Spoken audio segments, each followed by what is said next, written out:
Hello and welcome. So, today I want to talk to you about character death. Now, traditionally, there are two schools of thought when it comes to character death.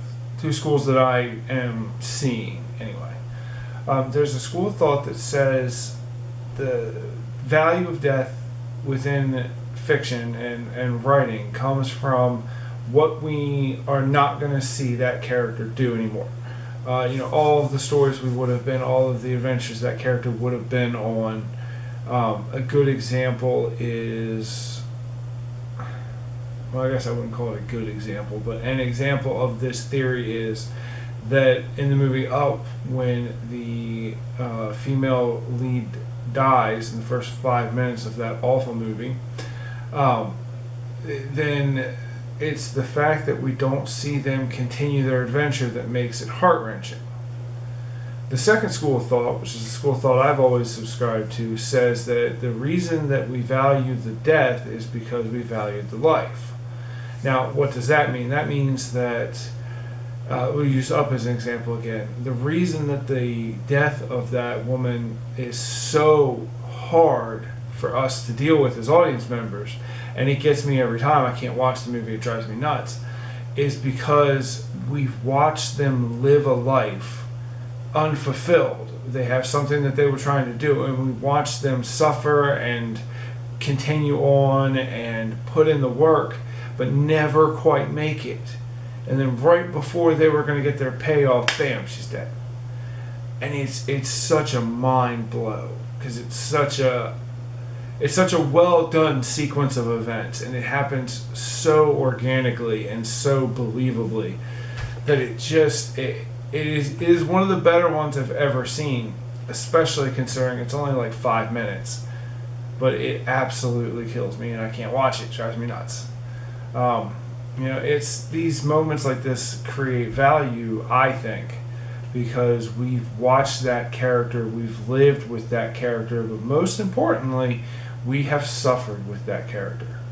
I think that the key to a good character death actually comes from the suffering that we, the audience, endure with or observe in that character prior to that character's death. When you have been in the trenches with this character, when you have watched this character succeed and fail, when you've watched this character live, that's when their death becomes valuable. And of course, you shouldn't kill your characters for the funsies of it, but it does come up, and death is a part of writing and of life, so there's no way to avoid it. Eventually, people die. So if you're going to decide that this character is going to die, it's really worth the investment to sit down and figure out. So I'm going to kill this character at, let's say, book 3. Let's say you're going to make 3 books, and at the end of book 3, this character is going to die.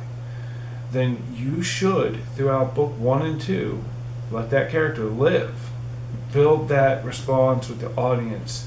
Let them get attached. Suffer. Suffer, suffer, suffer, suffer. So I can't say it enough. Suffer. And succeed. Because if you just suffer, then eventually it loses value as well. But if you're willing to suffer and then you're willing to succeed, then that character immediately becomes so much more valuable. And once you've created that value, once you've created that feeling of familiarity, that's when it's time to pull the plug. And what will happen, whether the death is quick or the death is slow or whatever, is because we've lived with that character, because we've gone on adventures with that character, because we've suffered with that character's death will be tragic and shattering. And I guess I would also say it's also important to make sure that when you do decide to kill your character, that it ripples through your world. Like nothing can ever be the same. Going back to Up again, the effects of that woman's death ripple all the way through that story to the very end. That little old man, his entire world shatters. Just like glass, just everywhere. And it's because of that death, even in retrospect, is so powerful, because you see it just absolutely tear through that life. And that's what you're looking for. You're looking to create such monumental, earth-shattering moments that ripple through the rest of your story, that create lifetime scars or create memories for forever. That's how you're going to make your character's death valuable, and in that's how you're going to make your character's life valuable. That's my 2 cents on it. We're hitting right around 5 minutes, so we're going to stop. But thank you so much. This has been JR. Be well. I love you all. Goodbye.